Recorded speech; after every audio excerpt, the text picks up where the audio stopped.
eu sou o Elton Roberto e você está em mais um Ciências Criminais em Debate, diretamente do QG da Liberdade. Agora, no ar, com você. Tema de hoje, teoria do domínio do fato.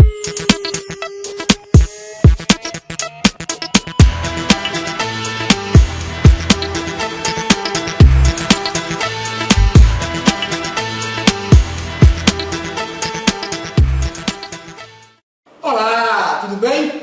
Voltamos com mais um Ciências Criminais em Debate. Hoje o tema sugerido pela amiga Elô Medeiros será teoria do domínio do fato. Realmente vocês acham que José Dirceu é culpado?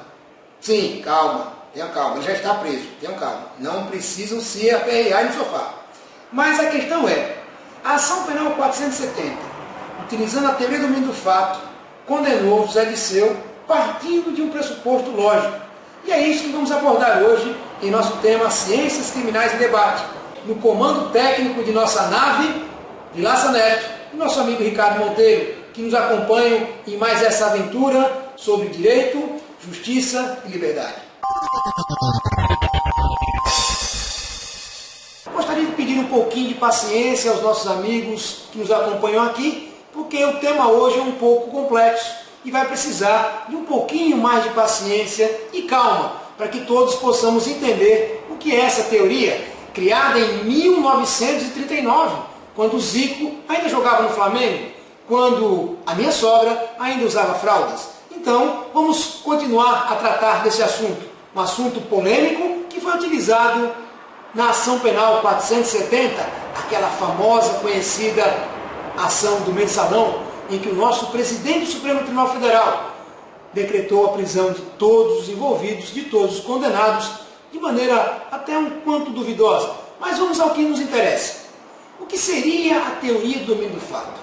Antes de adentrarmos propriamente na teoria, precisamos entender que o nosso Código Penal brasileiro, no tocante ao concurso de agentes, o que seria um concurso de agentes? Mais de uma pessoa participando para a ocorrência de um crime ou mais de um crime, desde que todos estejam concordes, de acordo com essa realização criminosa. O nosso Código Penal, no artigo 29, diz claramente e textualmente: quem de qualquer modo concorre para o crime incide nas penas a ele cominadas na medida de sua culpabilidade. O que significa que nós adotamos a teoria monista, ou teoria unitária da ação, onde a legislação não diferenciou quem é coautor, quem é autor e quem é partícipe, né? Mas, precisamente, a doutrina acabou fazendo esse papel. Ou seja, o autor e o coautor e o partícipe, quem são na verdade? Então vamos verificar para vocês entenderem. Na teoria monista da ação, utilizada no Código Penal brasileiro, nós não temos uma definição concreta de quem seria o coautor, o autor ou o partícipe.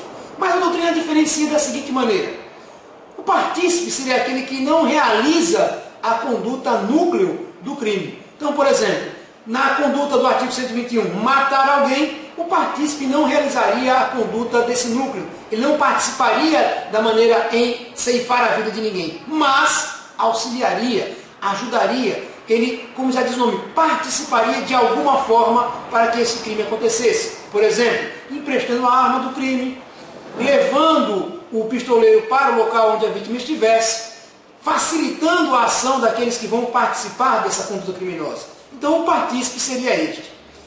Para evitar que o partícipe saísse dessa conduta, ou seja, diferenciando quem é o autor e quem seria o partícipe, Hans Welsel, este alemão, em 1939, tentando punir os egressos do partido nazista, diferenciou a conduta entre autor e executor, que nós, na verdade, conhecemos como autor intelectual e autor material.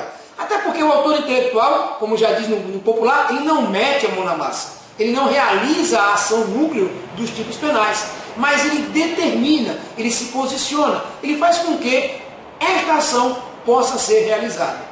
Então, em 1939, a teoria do domínio do fato, desenvolvida por Hans Welsel, traz uma forma objetiva-subjetiva em fazer com que autor e o coautor, que seria o executor, e o autor intelectual pudessem estar elencados no mesmo patamar, pudessem ser responsabilizados sob a mesma égide, sob a mesma forma.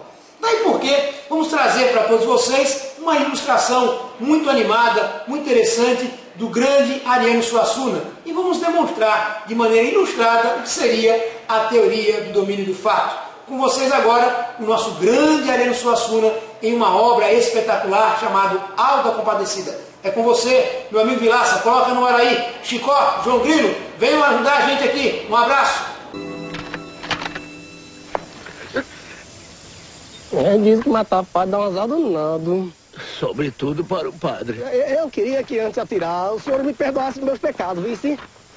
Mas, para perdoar, antes você tem que se arrepender e desistir de nos matar. Me arrependo depois. Não vá se arrepender no inferno. Então não tem jeito não, que nem que seja no inferno, tem que obedecer às ordens do capitão. Nós não podemos negar-lhe a absolvição, senhor bispo. Que nós não podemos abençoar um assassino, ainda por cima o nosso. Somos sacerdotes, eminência. Nossa missão é salvar as almas, mesmo que a gente não consiga salvar as nossas. Lembre-se, senhor bispo, da oração que Jesus fez pelos seus carrascos. Pai, perdoai-lhes. Eles não sabem o que fazem.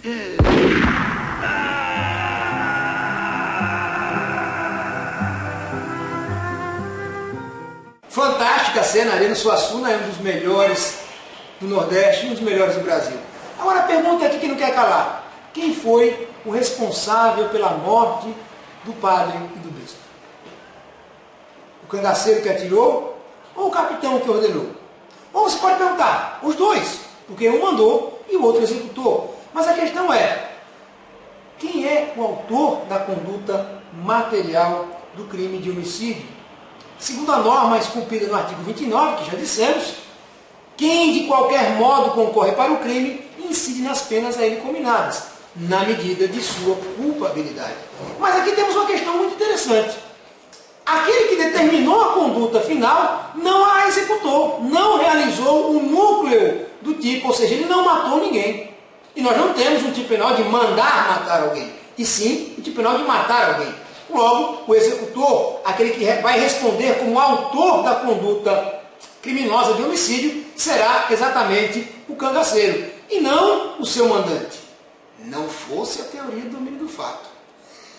Na concepção da teoria do domínio do fato, são autores tanto o executor quanto aquele que comandou a ação, porque tinha sobre ela o domínio fático do resultado final. Ou seja, integrando esta conduta através de seu mando, através de sua ação prévia, em determinar que o executor fosse o responsável, ou seja, utilizasse o executor como instrumento de sua ação, como instrumento de sua vontade. E foi isso que aconteceu. Na teoria do domínio do fato, há uma junção entre uma realização objetiva, resultado, e uma realização subjetiva, vontade. Mas a não participação efetiva do mandante não retira dele a possibilidade de ser considerado coautor desta conduta criminosa. E isso fará com que nós possamos ter tanto o mandante, considerado como autor, que conhecemos bem, autor intelectual, quanto autor material, ou seja, executor, sendo responsáveis de maneira a possibilitar o juiz considerar um autor e o outro coautor, e não um autor e o outro partícipe, que, como já dissemos, o partícipe é aquele que não realiza o núcleo central do tipo penal. Neste caso, o capitão não realizou o núcleo central, todavia estava com ele, era com ele que se encontrava o mando final do resultado. Foi por conta do seu mando e por conta da obediência hierárquica que tinha o seu subordinado que a ação se desenvolveu. Então, dessa forma, esperamos ter convencido pelo menos o amigo de que a teoria do domínio do fato pode sim ser aplicável no nosso ordenamento jurídico nacional, desde que com demonstrações inequívocas dos seus requisitos. Ou seja, vontade de integrar o mesmo delito, consciência prévia, domínio sobre o fato final e previsibilidade de qualquer resultado, além de qualquer dúvida razoável. E atenção, pessoal, é o seguinte, iremos sortear 5, olha aqui, ó, 5 livros para todos aqueles que puderem estar compartilhando o nosso Ciências Criminais em Debate iremos sorteá-los dentre os primeiros 200 compartilhamentos. Ou seriam 1.000, ou 2.000, ou 1 milhão. Mas compartilhem, porque você pode ser também um ganhador de um livro da autoria deste humilde professor, advogado, ser humano que vos fala. E encerramos mais o Ciências Criminais em Debate, diretamente do QG da Liberdade.